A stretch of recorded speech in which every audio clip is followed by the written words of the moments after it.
Right. அடுத்ததா நம்ம 5வதா பார்க்க போற லெசன் வந்து பூக்கும் தாவரங்களின் உள்ளமைப்பியல், அனாட்டமி ஆஃப் ஃப்ளவரிங் பிளான்ட்ஸ். சரிங்களா? ரைட். இதுல எதை பத்திலாம் படிப்பீங்க? ஒரு ஐடியா இருக்கா? இந்த பாடத்துல நீங்க எதை பத்திலாம் படிக்க போறீங்க? ஆக்கு திசு, நிலைத்த திசு பத்தி படிக்க போறோம் சார். ஆமாப்பா. Meristematic tissues. முதல்ல திசுக்கள் என்றால் என்ன?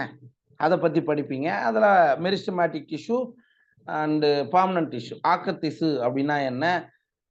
அதுக்கு அடுத்தது நிலைத்த திசு அப்படின்னா என்ன? அதை பத்தி படிப்பீங்க. அப்புறம் சைலம் புளோயம் பத்தி படிப்பீங்க. ஆமாப்பா, காம்ப்ளெக்ஸ் டிஷ்யூஸ். சரியா? Simple tissues, complex tissues. எளிய திசுக்கள், கூட்டு திசுக்கள். அந்த கூட்டு திசுக்கள்ல வரக்கூடிய சைலம் மற்றும் புளோயத்தை பத்தி படிக்க போறீங்க. Very good. அப்புறம்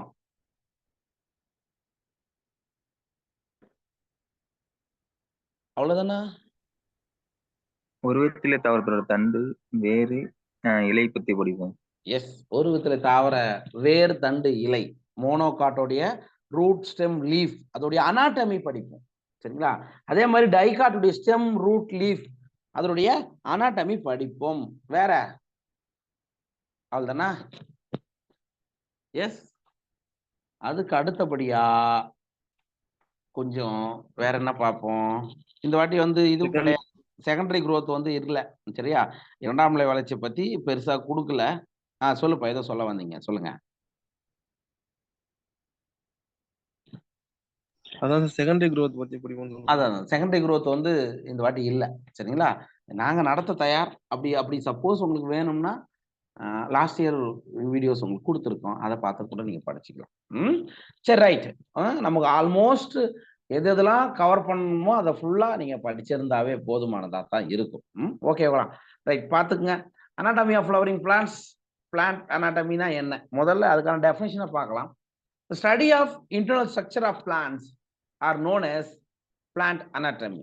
சரிங்களா? தாவரங்களுடைய உள் அமைப்பை பற்றி படிக்கக்கூடிய ஒரு அறிவியல் பிரிவுக்கு தான் தாவர உள் அமைப்பியல். ஒரு தாவரத்தை நீங்க கிராஸ் செக்ஷன் எடுத்து, சரிங்களா, அதுக்குள்ள டிஷ்யூஸ்லாம் எப்படி இருக்கு, சரிங்களா? ஃபார் எக்ஸாம்பிள் பேரன் கைமா எப்படி இருக்கு, கோலன் கைமா எப்படி இருக்கு, ஸ்க்ளீரன் கைமா எப்படி இருக்கு, சைலம் எப்படி இருக்கு, புளோயம் எப்படி இருக்கு.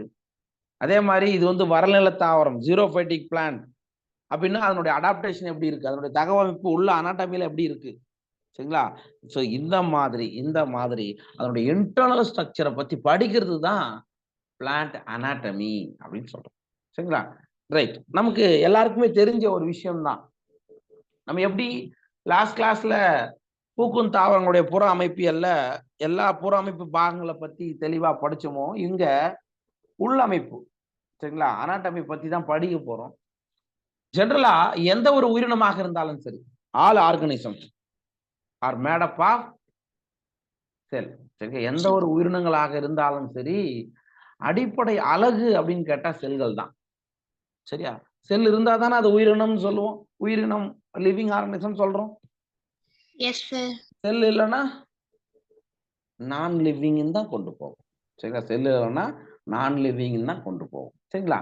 அப்ப எந்த ஒரு தாவரமாக இருந்தாலும் சரி, விலங்குகளாக இருந்தாலும் சரி, அடிப்படை அழகு அப்படின்றது செல்லு தான். சரிங்களா? அதுக்கப்புறம் குரூப் ஆஃப் செல்ஸ், செல்களின் தொகுப்பு, அதை நாம என்ன சொல்றோம்? டிஷ்யூ அப்படின்னு சொல்றோம். சரிங்களா?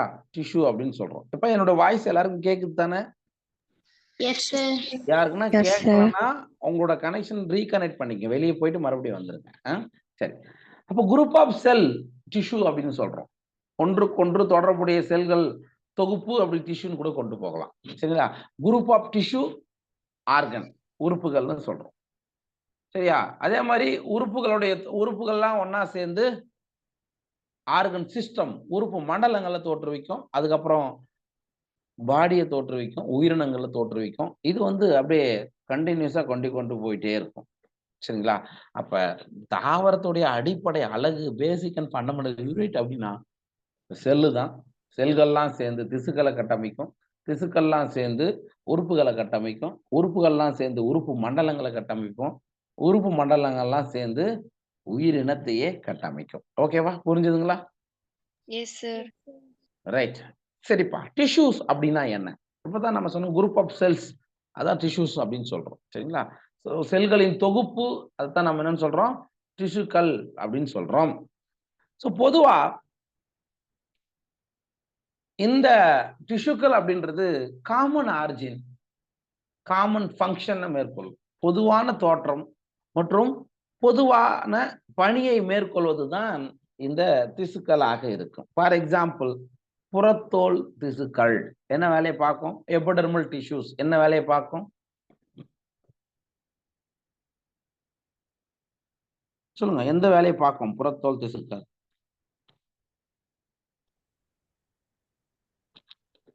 என்னப்பா பதிலே காணோம்? எஸ் எஸ் பாதுகாக்கும். கரெக்ட் தான். Protection. Very good very good. அது அப்ப சார் புறத்தோல் திசுக்கள்லாம் சேர்ந்து ஒரே மாதிரியான பணியை தான் மேற்கொள்கிறது. சரிங்களா? அதே மாதிரி சைலம் என்ன பண்ணுது? கடத்துது, வாட்டரை கடத்துது. சரிங்களா? அப்ப அவையெல்லாம் பொதுவான தோற்றத்தை கொண்டு பொதுவான பணியை மேற்கொள்கின்றன அப்படின்னு சொல்றாங்க. சரிங்களா? அதே மாதிரி தாவரங்கள் வெவ்வேறு விதமான திசுக்களால் ஆனது. டிஃப்ரெண்ட் டைப் ஆஃப் டிஷ்யூஸ் இருக்கு இன் பிளான்ஸ். ஒரே மாதிரியான திசுக்கள்லாம் கிடையாது. அதுதான் நான் சொன்னேன். புறத்தோல் திசு தொகுப்பு எபிடெர்மல் டிஷ்யூஸ், அதுக்கு அடுத்தது கிரவுண்ட் டிஷ்யூ தலை திசு, அதுக்கப்புறம் வாஸ்குலார் டிஷ்யூஸ் வாஸ்குலார் திசுக்கள்னு நம்ம நிறைய சொல்லிட்டு போகலாம். ஓகேவா? சரி.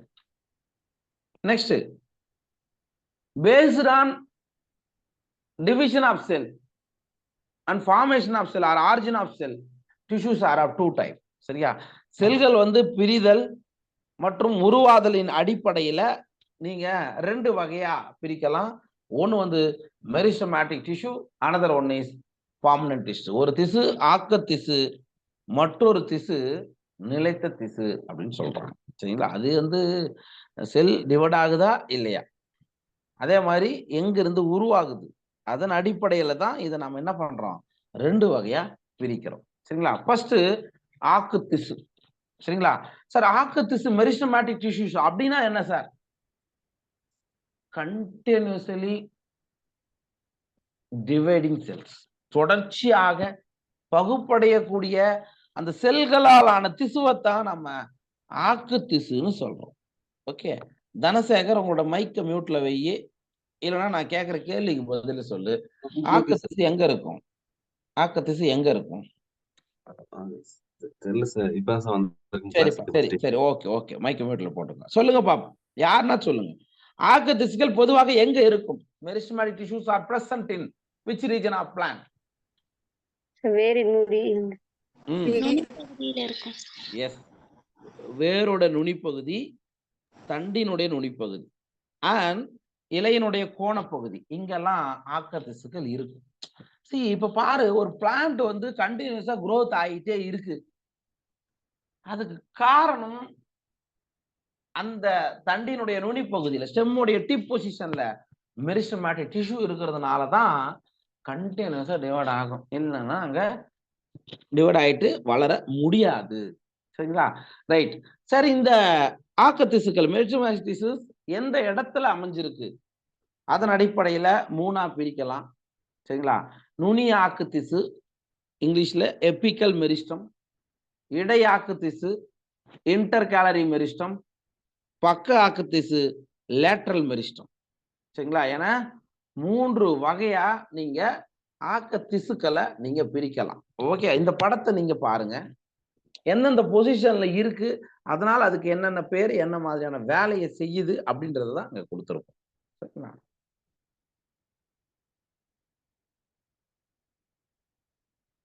இங்க பாருங்க, இது என்னது?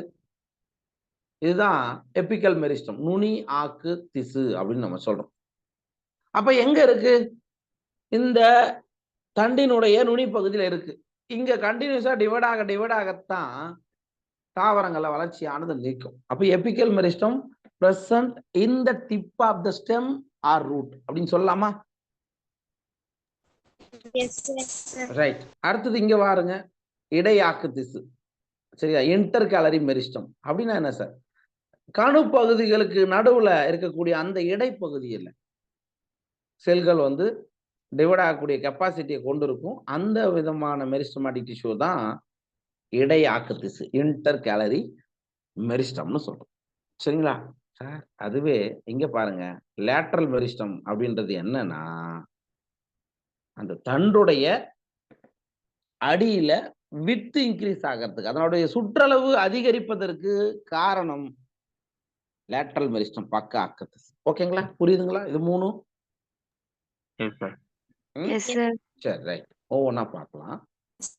ஃபர்ஸ்ட் எபிக்கல் மெரிஸ்டம், நுனி ஆக்கு திசு அப்படின்னா என்ன? வேர் மற்றும் தண்டின் நுனிப்பகுதியில் ஆக்க திசுவானது அமைந்து முதல் நிலை திசுக்களை தோற்றுவிப்பதற்கு நுனி ஆக்கு திசுக்கள் என்று பெயர். சரியா? அப்ப meristematic tissues are present in the tip of root and stem and form primary tissues that is known as apical meristem. அதுக்கு பேர் தான்டா நுனி ஆக்கு திசுன்னு சொல்றாங்க. சார் எங்க சார் இருக்கு? சார் ரூட்டோட டிப்ல இருந்தா ரூட் எபிக்கல் மெரிஸ்டம், வேர் நுனி ஆக்கு திசு.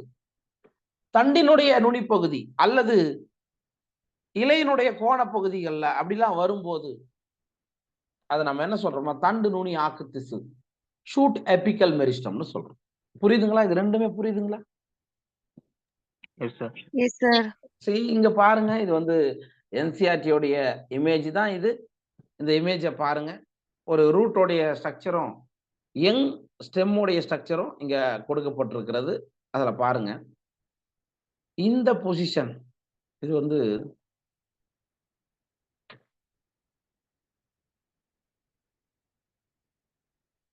இதை நம்ம என்ன சொல்றோம்னா ரூட் எபிக்கல் மெரிஸ்டம், வேர் நுனி ஆக்கு திசு எந்த இடத்துல இருக்குன்னு பாருங்கப்பா.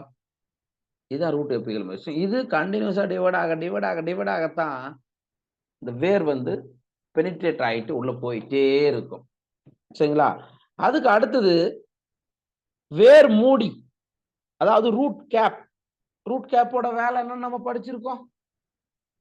வேர் நுனியை பாதுகாத்து வேர் நுனி டிப் பொசிஷன் உள்ள பெனிட்ரேட் ஆயிட்டு போகும்போது அதை பாதுகாப்பது தான் அவரோட வேலை. சரியா? ரைட்ப்பா, ஓகே. அதுக்கப்புறம் இந்த இடத்துல இங்க பாருங்க, இங்க இங்க இங்க இந்த இடத்துல சரி, இங்க தான் சார் சென்ட்ரல் சிலிண்டர் அண்ட் கார்டெக்ஸ்லாம் வருது இல்லைங்களா? அதெல்லாம் இந்த இடத்துல இருந்து தான் உருவாக ஆரம்பிக்குது அப்படின்னு சொல்றாங்க. புறணி பகுதியெல்லாம் உருவாகக்கூடிய பகுதி. அண்ட் இது வந்து புரோட்டோடம், இந்த பார்ட் வந்து புறணி, அண்ட் இது வந்து சென்ட்ரல் சிலிண்டர் மையப்பகுதின்னு சொல்லுவோம். ஓகேவா? இது வந்து வேருடைய யங் ரூட்டோடைய ஒரு அமைப்பு. இதுல ஏதாவது டவுட் இருக்கா? பாத்துக்கோ. புரிஞ்சிச்சுங்களா? Yes sir. சரிப்பா. அதே மாதிரி ஷூட் எடுத்துக்கிட்டீங்களா? இந்த இடத்துல பாருங்க, இது வந்து லீஃப் பிரைமோர்டியா, யங் லீஃப் வருது இல்லைங்களாப்பா? அதை நம்ம என்ன சொல்றோம்னா அதுக்கு முன்னாடியே வரக்கூடிய ஸ்ட்ரக்சர், யங் லீவ்ஸ்க்கு முன்னாடியே வரக்கூடிய ஒரு சின்ன ஸ்ட்ரக்சர் வந்து லீஃப் பிரைமோர்டியான்னு சொல்றோம். சார் அந்த இடத்துல அது ரெண்டுத்துக்கு நடுவில் ஒரு சின்ன பள்ளம் மாதிரியான ஒரு அமைப்பு இருக்கும். அந்த இடத்துல தான் யார் இருக்கா அப்படின்னா ஷூட் எபிக்கல் மெரிஸ்டம், தண்டு நுனி ஆக்கு திசு இருக்கு. அப்ப இங்க புதிய புதிய செல்கள் தோற்றுவிப்பதன் அடிப்படையில தண்டானது அதனுடைய நீள்போக்கு வாக்குல வளர்கிறது. ஸ்டெம் வந்து எலாங்கேஷன் நடக்கிறது எதனால அப்படின்னா because of the present of shoot apical meristem. சரிங்களா? அதுக்கப்புறம் இது லீஃப் பிரைமோர்டியான்னு சொன்னாங்க. இந்த இடத்துல இருக்கு பாரு, இங்கதான் நமக்கு லீஃப் வரும். சரிங்களா? அந்த கோண பகுதியில இது பேர் நம்ம என்ன சொல்றோம் அப்படின்னா ஆக்சிலரி பெட், கோண மொட்டானது காணப்படும். நம்ம ஏற்கனவே படிச்சிருக்கோமே. ஒரே நிமிஷம்.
ரைட். இப்ப ஸ்கிரீன் தெரியுதா பாருங்க. எக்ஸாக்டா கரெக்டா இருக்கா? எஸ் தெரியுதாப்பா? கேக்குதா நான் பேசுறதுலாம்? சரி sir. Okay okay. இங்க பாருங்க. இப்ப நம்ம என்ன பார்த்துட்டு இருந்தோம் அப்படின்னா இந்த ஆக்சிலரி பட் சரிங்களா, கோண மொட்டு அப்படின்றது இலையினுடைய கோண பகுதியில நமக்கு உருவாகக்கூடிய ஒரு ஸ்ட்ரக்சர் சரிங்களா. அது எதை உருவாக்கலாம்னு கேட்கறேன். கோண மொட்டு எதை உருவாக்கும்? கிளை ஆறு இலை. மலர். எஸ், கிளை அல்லது இலை அல்லது மலர். இலை இங்க வராது, பிரான்ச் அல்லது ஃப்ளவர் தான் அங்க இருந்து வரும் பார்க்குறது. ஓகேவா? இந்த படத்துல ஏதாவது டவுட் இருக்கா பாருங்க. ஏதாவது புரியாத விஷயம் ஏதாவது இருக்கா பாருங்க. சரி. நெக்ஸ்ட், இலை உருவாக்கம் மற்றும் தண்டு நீட்சியின் போது சில செல்கள் தண்டு நுனியாக்கத்தின் பின்னால் உருவாக்கப்படுகின்றன. Some cells left behind from shoot apical meristem. அது எதை ஃபார்ம் பண்ணும் அப்படின்னா ஆக்சிலரி பட்டை ஃபார்ம் பண்ணும். இந்த இடத்த பாருங்க, இந்த இடத்துல பாருங்க, இந்த இடத்துல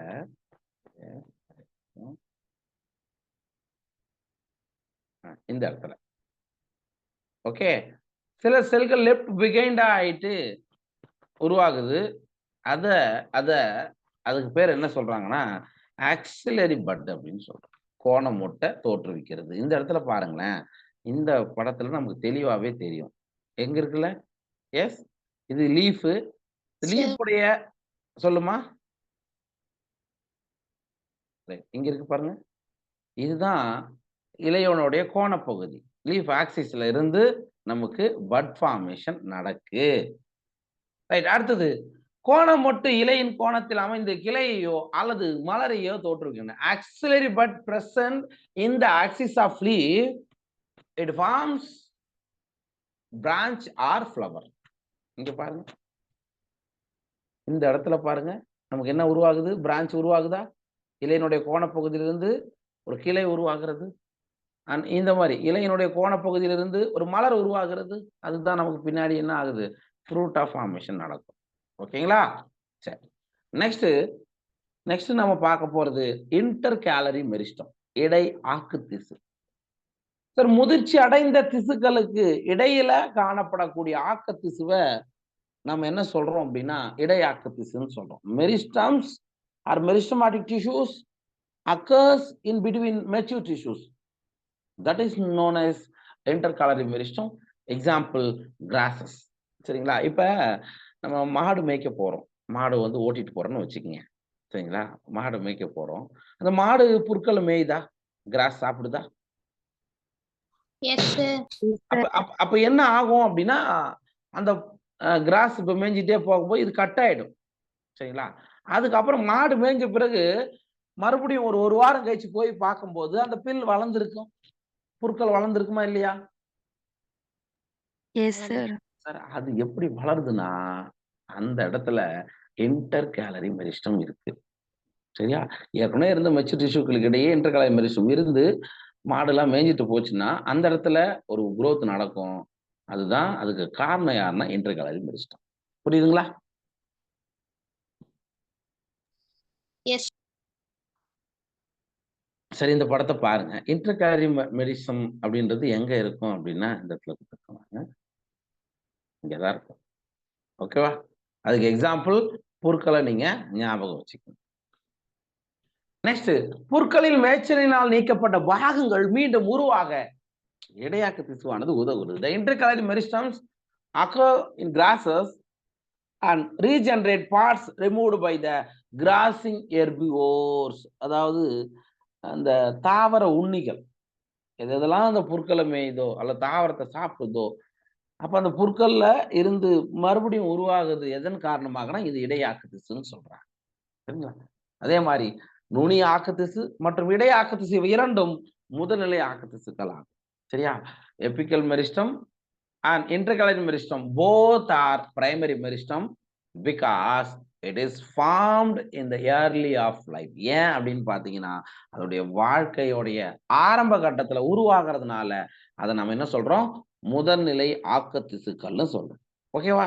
அந்த முதல்நிலை ஆக்க திசுக்கள் பிரைமரி பிளான்ட் பாடி, பெரிய தாவர உடலத்துக்கு பதிலா முதல்நிலை தாவர உடலத்தை தோற்றுவிக்கிறதுன்னு சொல்லலாம். ஓகேவா?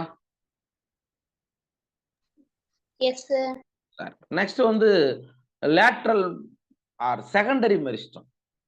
சரியா? அதாவது பக்க ஆக்குத்திசு அல்லது இரண்டாம் நிலை ஆக்குத்திசு. ஏன் இரண்டாம் நிலை ஆக்குத்திசுன்னு இதை சொல்றாங்க தெரியுமா? Mature tissue. எஸ். அதாவது சார் இது வந்து தாவரம் உருவாகும் போதே உருவாகிறது கிடையாது. இந்த பக்க ஆக்குத்திசு தாவரத்துல இரண்டாம் நிலை வளர்ச்சி நடக்குது, சரியா, பெருசா மாறுது. அந்த சமயத்துல வர்றதுதான் இந்த செகண்டரி மெரிஸ்டம். சரி, பார்க்கலாம். அப்படின்னா என்ன?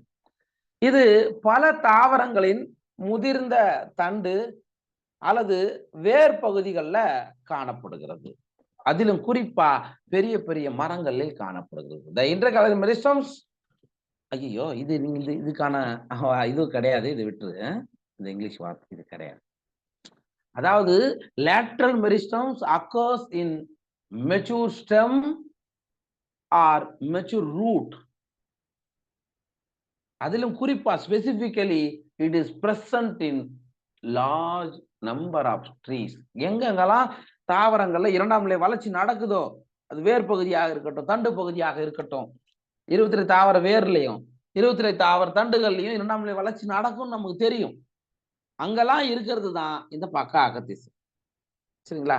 எடுத்துக்காட்டு கற்றை கேம்பியம், கற்றை இடை cambium, cork cambium, fascicular cambium, interfascicular cambium, cork cambium. Sir இதை பத்தி உங்களுக்கு தெரியுமா? உங்களால சொல்ல முடியுமா? சார் கற்றை கேம்பியம்னா என்ன? Anybody just explain me.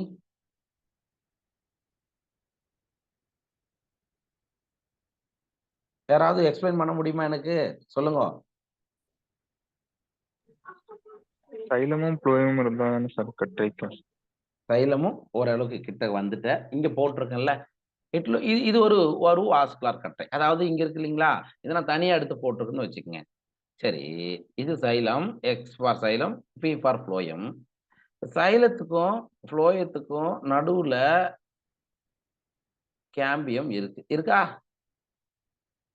இது பேர் தானே கேம்பியம். கேம்பியம் எதுக்காக தேவைப்படும்பா? அதோட ரோல் என்ன தெரியுமா?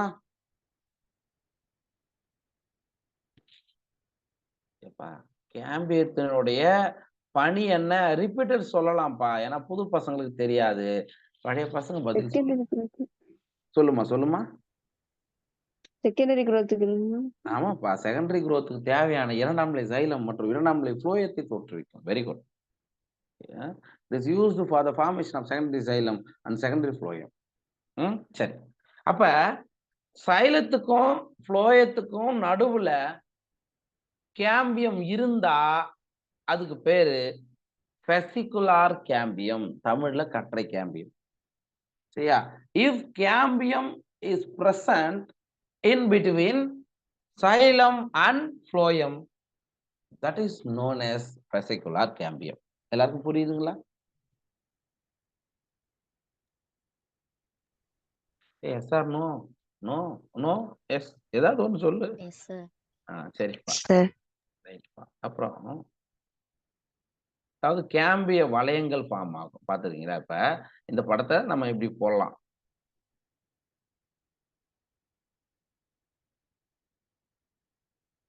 இப்படிதானே இருக்கும், கரெக்டா? ஓகே, இப்படிதானே இருக்குன்னு வச்சுக்கோங்க. இங்க ஆல்ரெடி சைலம், இது ஃப்ளோயம், சைலம் ஃப்ளோயம். சைலத்துக்கும் ஃப்ளோயத்துக்கும் நடுவில் என்ன கேம்பியம் இருக்கு? கற்றை கேம்பியம் இருக்கு. சரிங்களா? சார் இது ஒரு வாஸ்குலர் பண்டல், இது ஒரு வாஸ்குலர் பண்டல். இது ஒரு வாஸ்குலர் கற்றை, இது ஒரு வாஸ்குலர் கற்றை. இந்த ரெண்டு வாஸ்குலர் கற்றைகளையும் இந்த இடத்துல ஒரு கேம்பிய வளையம் ஃபார்ம் ஆகும்போது இது கூட இணையறதுக்கு இங்க ஒரு கனெக்ஷன் வரும். சரியா? ரெண்டு வாஸ்குலர் கற்றைகளுக்கு இடையில காணப்படக்கூடிய கேம்பியம் கற்றை இடை கேம்பியம், இன்டர்ஃபேசிகுலர் கேம்பியம். புரியுதுங்களா? If cambium is present in between two vascular bundles, that type of cambium is known as interfascicular cambium. Okay, அப்ப புரிஞ்சுச்சிங்களா? ரெண்டு கேம்பியம் பார்த்துட்டோம். மூணாவது வகை என்ன கேம்பியம்? Car cambium. சரிங்களா? இந்த தாவரங்கள்ல பார்க் உருவாகுது இல்ல, பட்டை பட்டை இருக்கா இல்லையா? Yes sir. வேப்பம்பட்டை, அப்புறம் புளிய மரத்துல இருக்கிற பட்டை, அதெல்லாம் பாத்தீங்கன்னா ஃபெல்லமானது மேல பெல்லோஜன், கீழே ஃபெல்லோடம், பெரிடம் அப்படின்னு சொல்லிட்டு படிப்போம். ஃபெல்லம், பெல்லோஜன், ஃபெல்லோடம் மூணும் சேர்ந்ததுக்கு பேரு பெரிடம், மரப்பட்டைன்னு சொல்றோம். சார் அதை உருவாக்குறது தான் யாரோட வேலைனா, இங்க இருக்கு பாருங்க கார்க்கு, இங்க இருக்கா டெட்ஸ் எல்லாம் மாறும் பின்னாடி, இங்க இந்த இடத்துல இங்க கொடுத்துருக்கேன். சரியா? இதான் கார் கேம்பியம். ஓகே, ஸோ இது மூணுமே ஃபெசிகுலார், இன்டர்ஃபெசிகுலார், கார் கேம்பியம், இது அதாவது கற்றை கேம்பியம், கற்றை இடை கேம்பியம், கார் கேம்பியம், இது மூணுமே என்னது? லேட்ரல் மெரிஸ்டம் அல்லது செகண்டரி மெரிஸ்டம்னு சொல்லலாம். இப்ப புரியுதுங்களா? ரைட்டுவா? இது வரைக்கும் நம்ம பார்த்தது சிம்பிள் டிஷ்யூஸ் எல்லாம் இருக்கு. அதுக்கப்புறம் சாரி மெரிஸ்டமேட்டிக் டிஷ்யூஸ் பத்தி பார்த்தோம். அதுக்கப்புறம் நிலைத்த திசு, பெர்மனன்ட் டிஷ்யூ. சார் அப்படின்னா என்ன sir? Sir meristematic tissues differentiate into permanent tissue. ஆக்க திசுவானது வேறுபாடு அடைந்து நிலைத்த திசுவாக மாறும். அந்த சமயத்துல it loss the capacity to divide. இது பிரிகை அடையக்கூடிய திறனை இழக்கும்.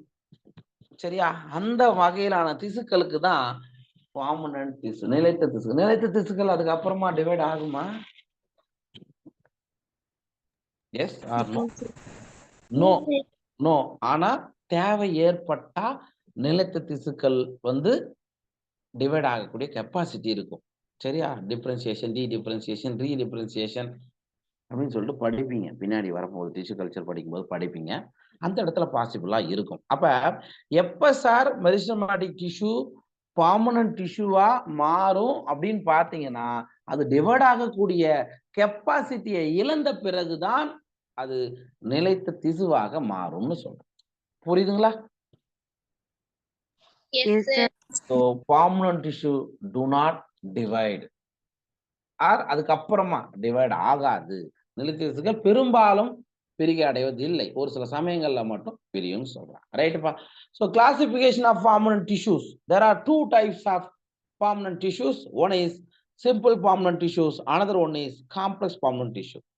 ரெண்டு வகையிலான நிலைத்த திசுக்களை நாம பிரிக்கிறோம்.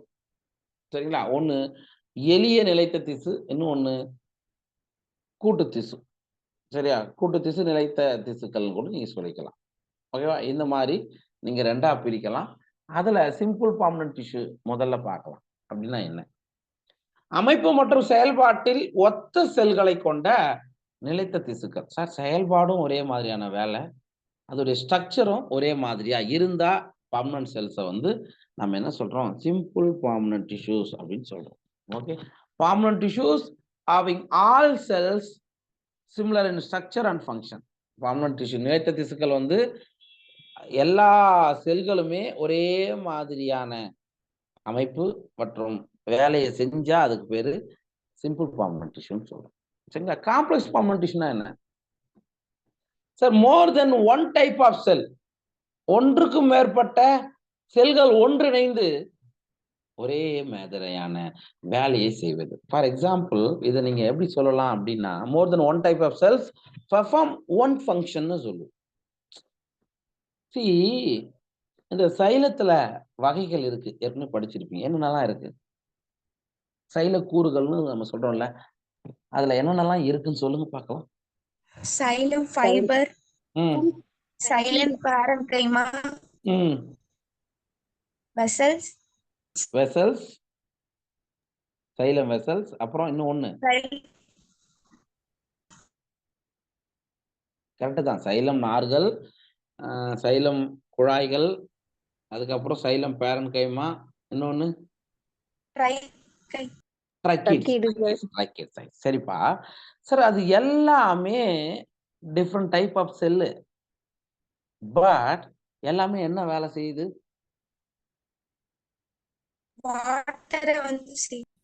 அவ்வளவுதான். சரிங்களா? அந்த மாதிரியான டிஷ்யூ நீங்க என்ன சொல்லுவீங்க அப்படின்னா காம்ப்ளெக்ஸ் பர்மனன்ட் டிஷ்யூஸ், அதாவது கூட்டு திசுன்னு சொல்லிக்கலாம், காம்ப்ளெக்ஸ் டிஷ்யூஸ் சொல்லலாம். இப்ப புரியுதுங்களா? ஒரே மாதிரியான அமைப்பை கொண்ட செல்கள் ஒரே மாதிரியான பணியை மேற்கொள்வது என்ன சொல்லுவீங்க? Simple tissues, simple permanent tissues.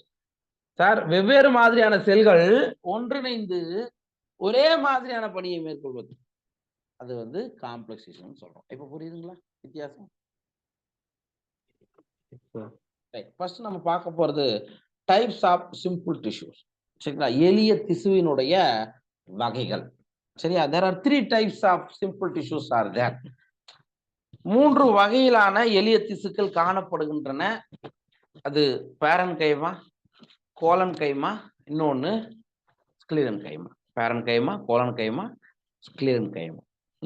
ஒவ்வொன்றத்தை பத்தி பார்க்கலாமா?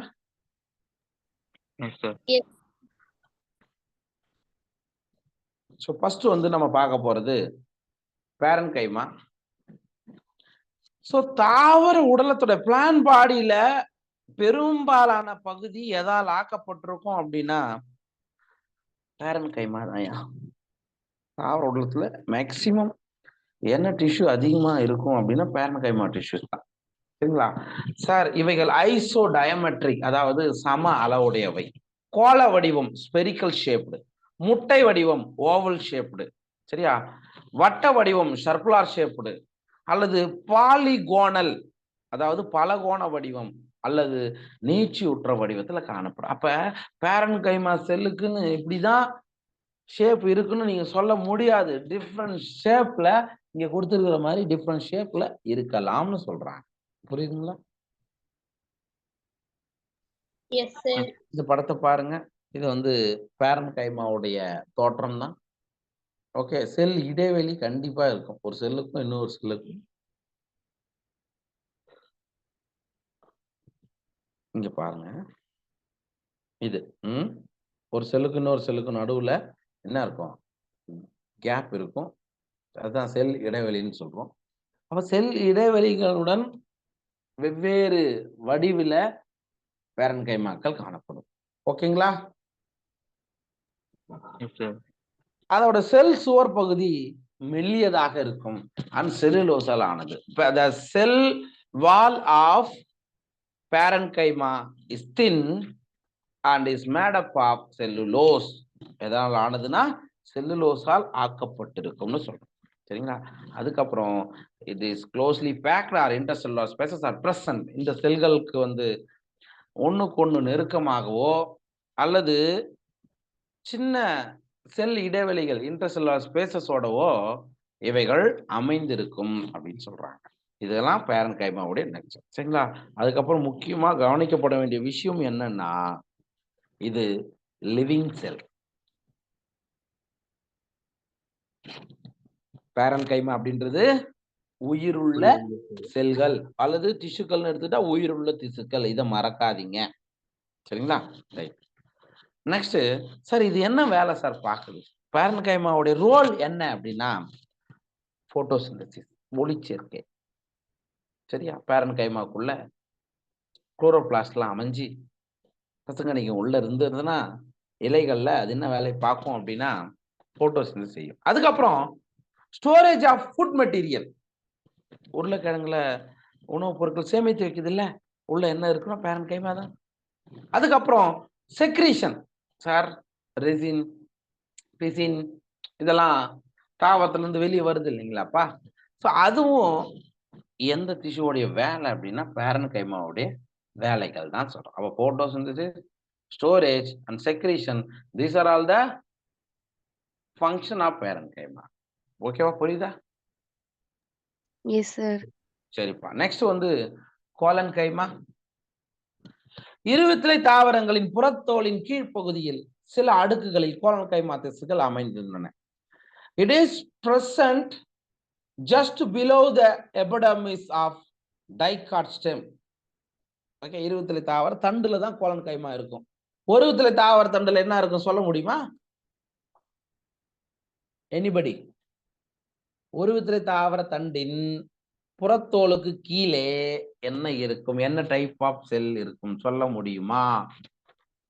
Any repeaters are there? Sclerenchyma sir. Very good. Sclerenchyma. Super super. இங்க பாருங்கப்பா, இது வந்து எபிடர்மிஸ், அதாவது புறத்தோல். புறத்தோலுக்கு மேல என்ன இருக்கும்? என்ன இருக்கும்? Just above the epidermis, which one is present? Cuticle. என்னப்பா? சரி, cuticle-னு ஒன்று இருக்கும். சார், இதுக்கு கீழே, இந்த எபிடர்மிஸ்க்கு கீழே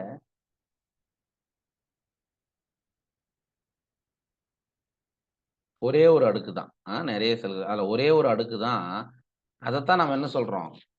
புறத்தோல் அடித்தோல், ஹைப்போடர்மிஸ்ன்னு சொல்றோம். இது எதால் ஆனது? கோலன் கைமா. எங்கப்பா? சரிங்களா? அதுவே ஒரு வித்திலை தாவரங்கள்னா அது வந்து ஸ்க்லீரன் கைமாவால் ஆனது அப்படின்னு நீங்க சொல்லலாம். ஓகேவா? ரைட். பாருங்க, இருவித்திலை தாவரங்களின் புறத்தோலின் கீழ்ப்பகுதியில் சில அடுக்குகளில் கோலன் கைமா திசுக்கள் அமைஞ்சிருக்கின்றன. இந்த செல்களின் கோணப்பகுதியில் செலுலோஸ், எமிசெலுலோஸ் மற்றும் பெக்டின் போன்ற பொருட்கள் படிவதால் மிகவும் தடிப்புட்டு காணப்படும். ரொம்ப முக்கியம். இந்த இடத்துல பாருங்க, இந்த கோலன் கைமாவில் இந்த மாதிரியான ஸ்ட்ரக்சர் இருக்கா? என்ன சார், அதோட கார்னர்ல ஏதோ டெபாசிஷன் ஆயிர மாதிரி இருக்கு. அதான் என்னது? Cellulose, hemicellulose and pectin. ஓகேங்களா? சரி, இங்கேயும் பார்த்துக்கோ, அந்த கார்னர்ல கண்டிப்பா டெபாசிஷன் ஆயிருக்கும். நெக்ஸ்ட் சார், இதோட ஷேப் என்ன சார்? இதுவும் அதே மாதிரி தான். ஓவல் ஷேப்ல இருக்கலாம், முட்டை வடிவத்திலோ அல்லது கோள வடிவத்திலோ, ஸ்பெரிக்கல் ஷேப்போ அல்லது பல கோண வடிவிலோ, பாலிகோனல் ஷேப்லயோ உள்ள என்ன இருக்கும்? பசுங்கணைகளை கொண்டு காணப்படுக்கும். சரிங்களா? அதே மாதிரி சார், பேரன் கைமாவுக்கும் இதுக்கும் என்ன சார் வித்தியாசம் அப்படின்னு பாத்தீங்கன்னா, பேரன் கைமாவுல intercellular spaces are present, cell இடைவெளிகள் இருக்கும். ஆனா கோலன் கைமாவுல intercellular spaces are absent, cell இடைவெளி காணப்படாது.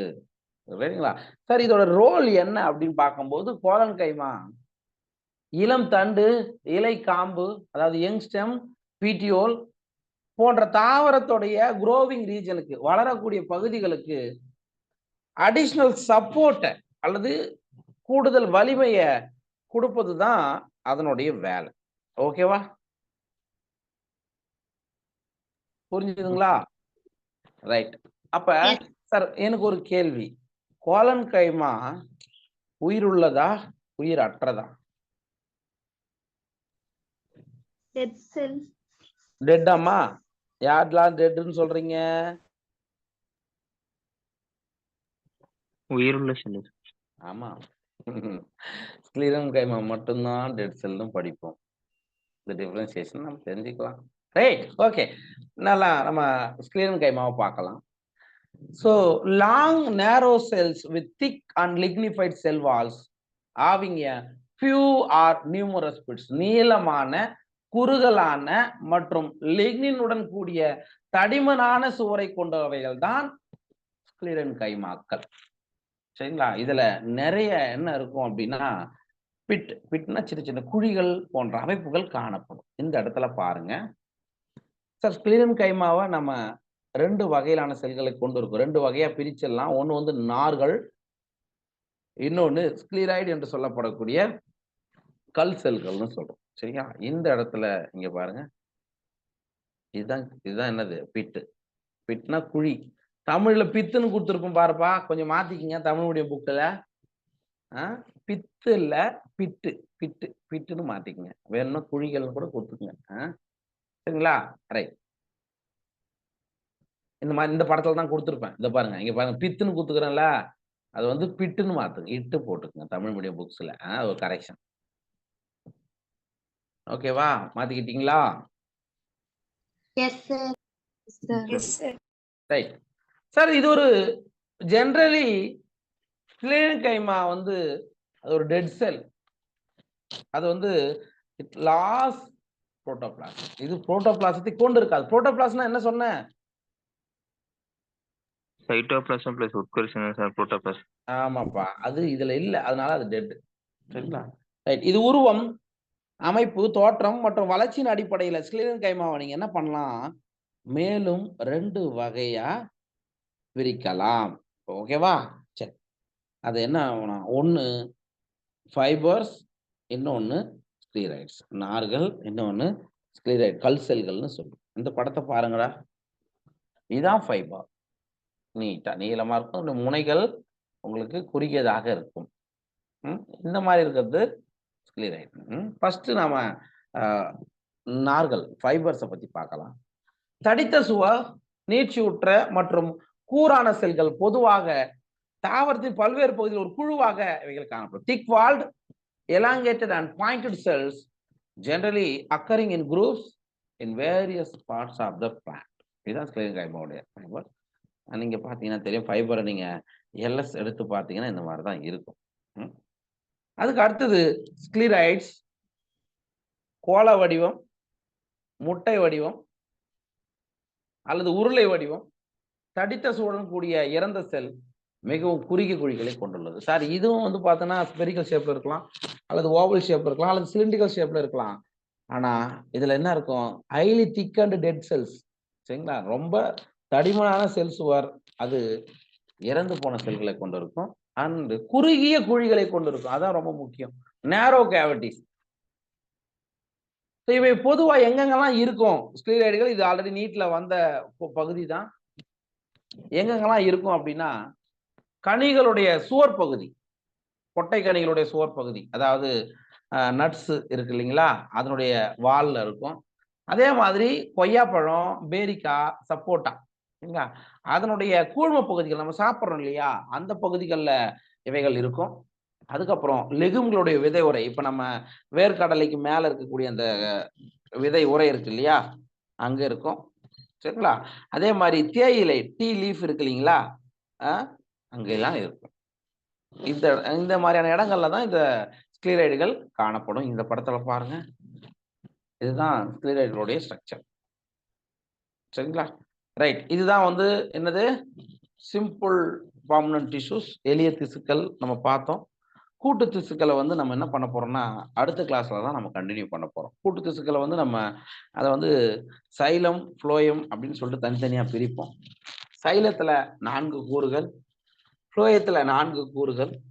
ஓகேங்களா? இதை வந்து நம்ம என்ன பண்ணலாம், அடுத்த கிளாஸஸ்ல நம்ம அதை கண்டினியூ பண்ணலாம். அடுத்த கிளாஸ் மீன்ஸ் என்னுடைய பாட்னி கிளாஸ் இதோட உங்களுக்கு மண்டே தான் இருக்கும். ஓகே, ஃப்ரைடே முடிஞ்சிச்சுன்னா சாட்டர்டே சண்டே உங்களுக்கு டெஸ்ட்டுக்கான டைம், நல்லா படிக்கிறதுக்கான டைம், அதனால மண்டே தான் இருக்கும். சரி, சொல்லுங்க. ஓகே, ஸோ இது வரைக்கும் பார்த்ததுல ஏதாவது சந்தேகங்கள் இருக்கா? Any doubt? No sir. சரி, ஓகேப்பா, நல்லா படிங்க.